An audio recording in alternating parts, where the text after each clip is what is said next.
పూర్వం కోయదొరలు వేట కోసం అడవికి వెళ్ళిన సందర్భంలో అక్కడ వారికి పెద్ద పులుల మధ్య ఓ పసిపాప కనిపించింది.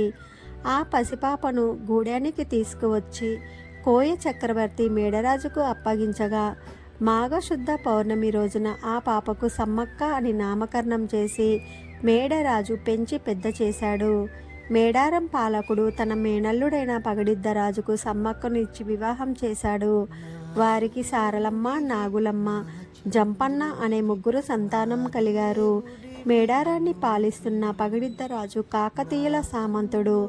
ఆ రోజుల్లో కరువు కాటకాల కారణంగా ప్రజలు పన్ను కట్టలేకపోవడంతో రాజ్యాధికారాన్ని ధిక్కరిస్తూ ప్రజల్లో విప్లవ భావాలు నూరిపోస్తున్నారన్న నెపంతో కాకతీయ సామ్రాజ్యాధినేత ప్రతాపరుద్రుడు మేడారంపై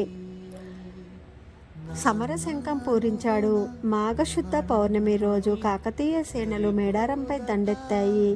ములుగు జిల్లా లక్నవరం దగ్గర జరిగిన యుద్ధంలో కాకతీయ సేనల దాటికి తట్టుకోలేక మేడరాజు, పగడిద్దరాజు, సారలమ్మ, నాగులమ్మ, గోవిందరాజులు యుద్ధంలో మరణించారు.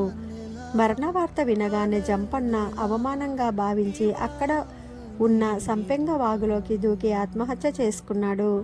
తన కుటుంబం మరణ వార్త విన్న సమ్మక్క కాకతీయ సేనలతో వీరోచితంగా పోరాడుతుండగా ఒక సైనికుడు వెనక నుండి బల్లెంతో సమ్మక్కను పొడిచాడు. ఆ గాయాలతో చిలకల గుట్టుకు వెళ్ళి మాయమై కుంకుమ భరిణ రూపంలో అమ్మవారు వెలిశారు. ప్రతాపరుద్రుడు తన తప్పును తెలుసుకొని అమ్మవారి భక్తుడై అప్పటి నుండి ప్రతి 2 సంవత్సరాలకు ఒకసారి మేడారం సమ్మక్క సారలమ్మల జాతరలు జరగాలని ఆదేశాలు జారీ చేశారు.